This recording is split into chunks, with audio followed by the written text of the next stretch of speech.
Glória a Deus, Deus abençoe. Esse é o meu canal no YouTube e desde já eu quero te dizer para você, se inscreva no nosso canal, no link aí da nossa inscrição e com certeza ativa o sininho para você estar recebendo sempre uma palavra profética da parte de Deus para os nossos corações. Tenho certeza que Deus vai agraciar você e dar respostas satisfatórias a todas as tuas expectativas, aos teus sonhos, aos teus projetos. E por conta disso eu tenho certeza que o Espírito Santo nos trará uma palavra muito forte nesse dia de hoje. Eu queria ler com vocês o texto que está descrito no livro do profeta Joel, relativo à pandemia que nós estamos enfrentando nos dias de hoje, a crise, né?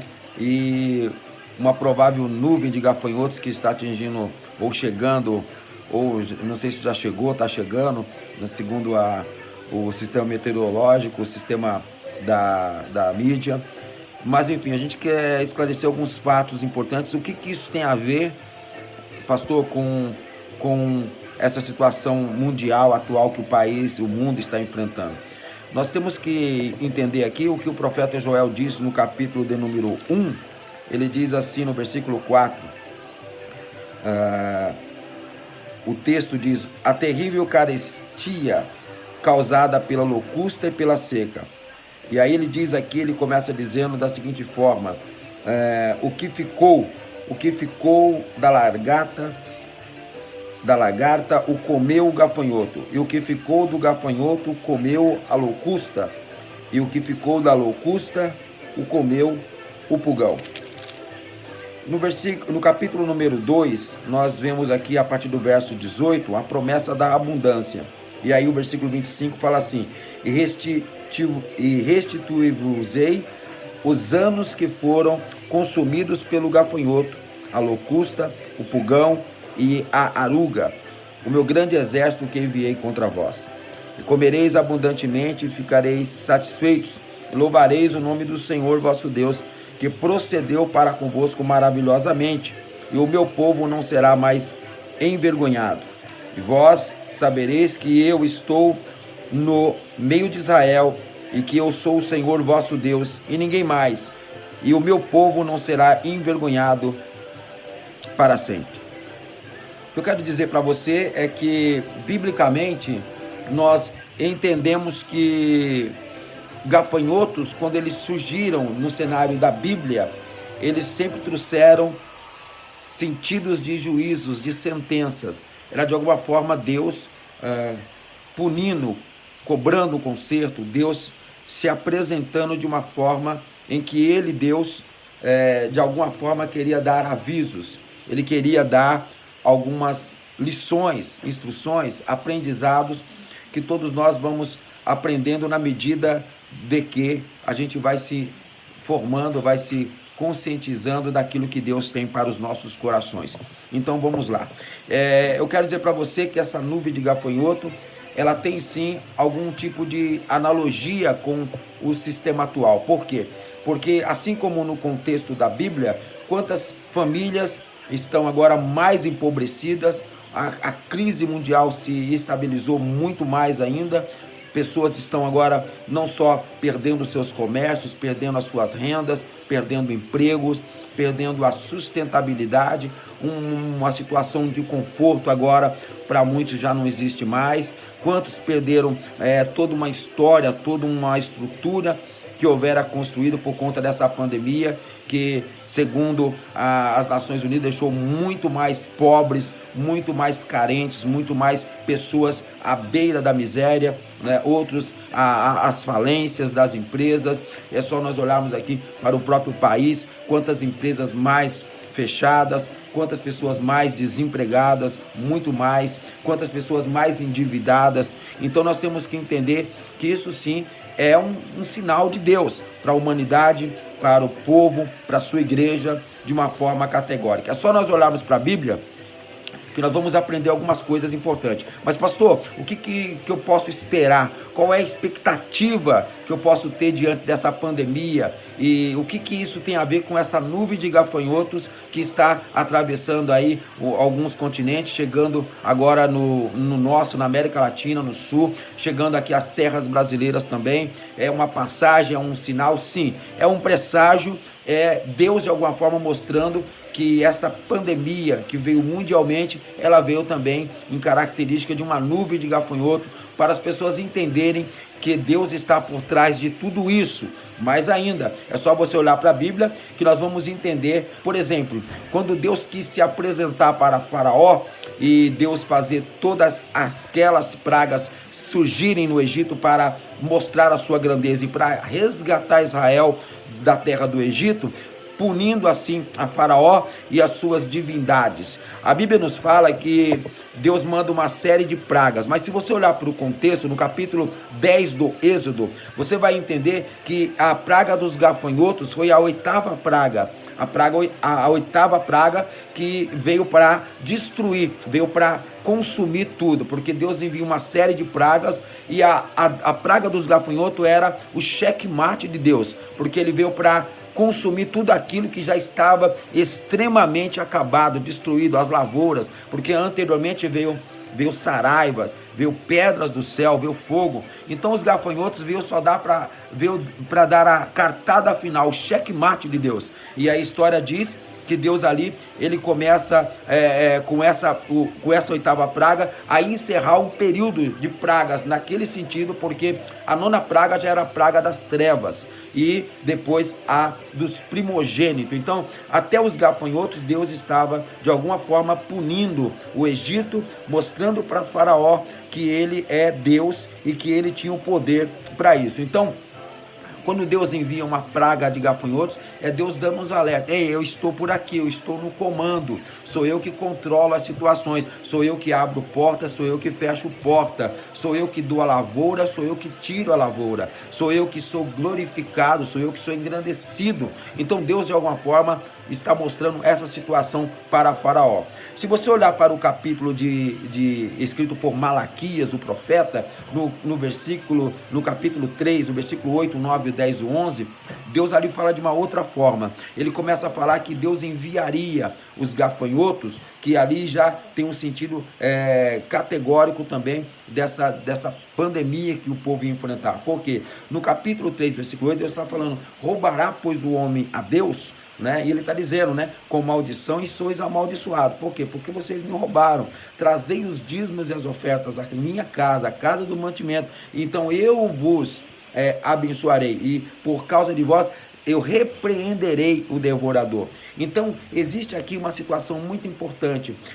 Às vezes o devorador, os gafanhotos estão vindo por conta da nossa infidelidade com Deus. E a infidelidade que eu digo aqui é no sentido da gratidão, daquilo que Deus nos dá, daquilo que Deus nos concede, daquilo que Deus nos coloca como privilégio. Mas ele está dizendo aqui, não depende de vocês. Vocês sejam fiéis e eu repreendo esses gafanhotos. Vocês sejam agradecidos e eu repreenderei esses gafanhotos contra a vossa vida. Então há uma distinção aqui. Enquanto Deus no Êxodo quer mostrar quem é que manda, já em Malaquias Deus está dizendo que aqui a punição pelos gafanhotos são pela infidelidade. E já no Êxodo Deus está tentando mostrar quem é que manda. Deus está colocando as cartas na mesa, chamando o Faraó para uma conversa e falando: eu posso, e você tem que ficar na sua. Você não pode argumentar, tentar comandar aquilo que eu comando, aquilo que eu quero fazer. Mas se nós formos olhar para a Bíblia, nós temos ainda mais uma situação de gafanhotos. Aqui sim, no capítulo 9 do Apocalipse, né, o texto lá de Apocalipse, o texto está nos falando sobre a quinta trombeta. Então abre-se os 7 selos e posteriormente vem as 7 trombetas. E é interessante no capítulo 9 que lá a Bíblia nos fala que João tem uma visão que um poço é aberto e foi dado uma chave para um anjo abrir o poço, e desse poço sai uma nuvem de fumaça com muitos gafanhotos. Os gafanhotos, pelo texto, segundo João, eles têm a aparência de cavalos aparelhados. E olha só, além de ter a aparência de cavalos aparelhados, diz o texto da Bíblia que eles estão com a seguinte fisionomia: o rosto é de homem, o cabelo é de mulher, a couraça é de ferro, as caudas são caudas de escorpiões, e a Bíblia nos diz que este tipo de demônio, que é um gafanhoto específico daquele período, eles têm agora um rei, e o rei que estava sobre ele com coroas de ouro, ele tinha o nome em hebraico que era Abaddon, e também no grego que é Apolion. Os mesmos dá o mesmo sentido, que é destruidor. Então o gafanhoto destruidor, que são os mesmos, das mesmas características do Antigo Testamento. Então, o que dá-se a entender que gafanhotos, sim, são demônios, são situações no sentido de destruir, de acabar. E aqui no capítulo 9 do Apocalipse, fala que sim, eles vêm ferir o homem, por 5 meses atormentar, a morte fugirá deles, ou seja, eles vão tentar se matar, vai ter muito suicídio, mas não vai adiantar, eles só vão estar se matando e depois estarão enfrentando a morte eterna. Então, a morte fugir significa isso. Então, os gafanhotos, sim, estão como sentenças de Deus, são demônios, né? São demônios em uma simbologia física de um animal, mas no contexto da Bíblia, na sua grande maioria, gafanhotos significam, então, lá no Êxodo, significa a grandeza de Deus, a glória de Deus que seria manifestada, para todos saberem que Deus comanda, é Deus que manda, é Deus que tira, é Deus que mata, é Deus que dá vida. Já no livro de Malaquias, os gafanhotos, eles vinham, aqueles demônios lutariam contra o povo por conta da infidelidade. Já no Apocalipse, Deus agora está mostrando o que acontecerá para aqueles que ficarem para a grande tribulação, né? Então, o que eu posso dizer para você é que o pau está quebrando mesmo. Mas eu quero agora falar com vocês sobre o livro do profeta Joel, e é aqui que eu quero me deter. Pastor, o que você tem para falar para nós sobre essa pandemia? O que vai acontecer? Como é que vai ser daqui para frente? Então vamos ao que o profeta Joel, ele fala no capítulo de número 1. O profeta Joel fala no capítulo número 1 sobre uma exortação diante do pecado, da desplicência, da desatenção, da rebeldia do povo. Então Deus fala aqui que iria entregar ele a 4 classes de gafanhotos, né? Ele ia entregar essas classes diretamente a uma classe de gafanhotos, que era o cortador, o migrador, o devorador e por fim o destruidor, o mesmo destruidor do Apocalipse, né? O Abaddon e o Apolion. Mas o texto está tentando nos falar aqui sobre essa punição de Deus, tá? Mas o que o profeta está tentando dizer é que a igreja, ela vai passar por pandemias, vai passar por crises também, né? E a crise da igreja também, ela é conhecida, né? Enquanto nós estamos falando, nós estamos em Cristo, mas nós vivenciamos crise. Ora, tem gente que está desempregado, tem gente que tinha o seu comércio nessa pandemia faliu, tem crente que é abençoado, que é dizimista, que é uma pessoa dada à gratidão, mas também tá com as portas fechadas, está à deriva, não sabe o que vai acontecer. Então o que eu tenho para dizer para você é que essa nuvem de gafanhoto é uma resposta, é um sinal de Deus para a humanidade, é um momento de pandemia, é um momento de crise, é um momento de desemprego, é um momento de caos, é um momento de perdas, é um momento de dívida, é um momento de fome, é um período de morte. Mas o que o texto está falando no capítulo 2 é que Deus, agora, depois que ele envia todos esses gafanhotos, ele começa a falar no capítulo 2 e no versículo 25, eu restituí-vos-ei os anos em que foram consumidos pelo gafanhoto, a locusta, o pogão e o aruga e o meu grande exército que enviei entre vós. Deus está dizendo aqui para você não se preocupar, tá? Deus vai fazer restituição depois dessa pandemia. Depois dessa pandemia, Deus vai restituir, Deus vai ampliar. Deus está tentando dizer, o que você perdeu ou está perdendo nesta pandemia, não fará falta. O que eu tenho para dar é muito mais. Deus está falando de restituir, Deus está falando em devolver, Deus está falando que você não terá falta. Então eu vim dizer para você não se preocupar, eu vim dizer para você não se abalar, eu vim dizer para você não ficar afoito, desesperado, porque o Deus que controla essa nuvem de gafanhoto está dizendo para você, por mais que pareça que você perdeu tudo, Deus está dizendo, eu vou restituir, eu vou devolver tudo que era seu depois dessa pandemia.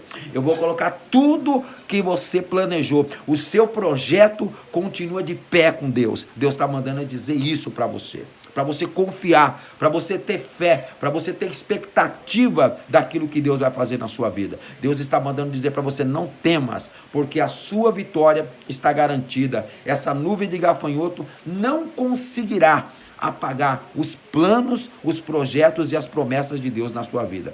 Já no versículo 26, está falando aqui, ó, e comereis abundantemente e ficareis satisfeitos e louvarei o nome do Senhor, vosso Deus, e procedeu para convosco maravilhosamente, e o meu povo não será mais envergonhado.